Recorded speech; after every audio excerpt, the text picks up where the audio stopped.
ان 6 گھنٹوں میں 6 دن کے بگاڑ کو درست کرنے کے لیے ہر دن پیچھے 1 گھنٹہ ایک سانس اس نے کیسے لی؟ We can't imagine. اس کے باوجود پھر اینڈ میں جب اس نے یہ کہا کہ میں اپنی روح تیرے ہاتھوں میں سونپتا ہوں، یہ اس ناقابل بیان واقعے کا محض چھوٹا سا اختتام تھا. اب میں پوائنٹ پہ آ رہا ہوں. میں اپنی روح تیرے ہاتھوں میں سونپتا ہوں. یہاں یسوع کے دکھ ختم نہیں ہوئے، یہاں سے اس کے دکھ شروع ہوئے. جو مسیح کو قبول کر کے پھر گناہ کرتا ہے، وہ دوبارہ اسی حالت میں اس کو اعلانیہ مصلوب کرتا ہے. وہ 2000 سال پہلے مصلوب نہیں ہوا، 2000 سال سے آج تک ہر لمحہ مصلوب ہو رہا ہے آپ کی اور میری نافرمانیوں کے باعث.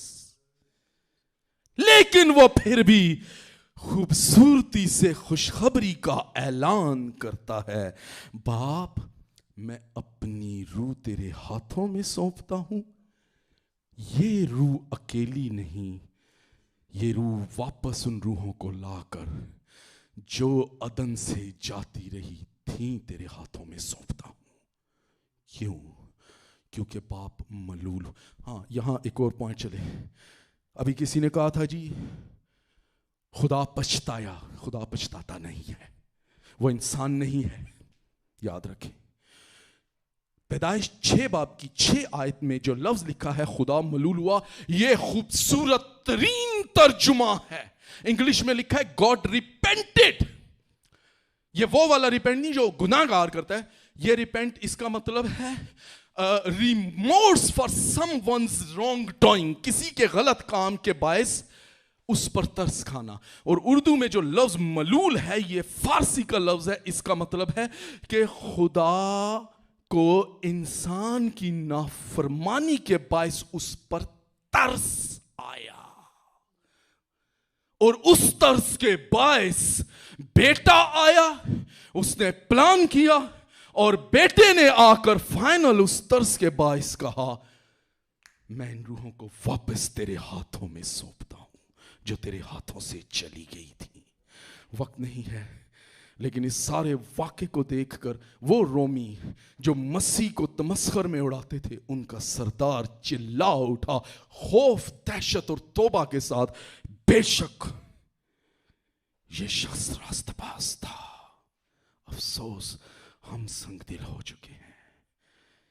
یہ 7 پکاریں، یہ 7 خوشخبریاں عزیزو آج بھی آپ کے لیے اسی طرح تازہ ہیں جیسے کلوری پر تھیں. ضرورت ہے کہ ہم ان کو ایکسپٹ کریں ایمان کے ساتھ. God bless you.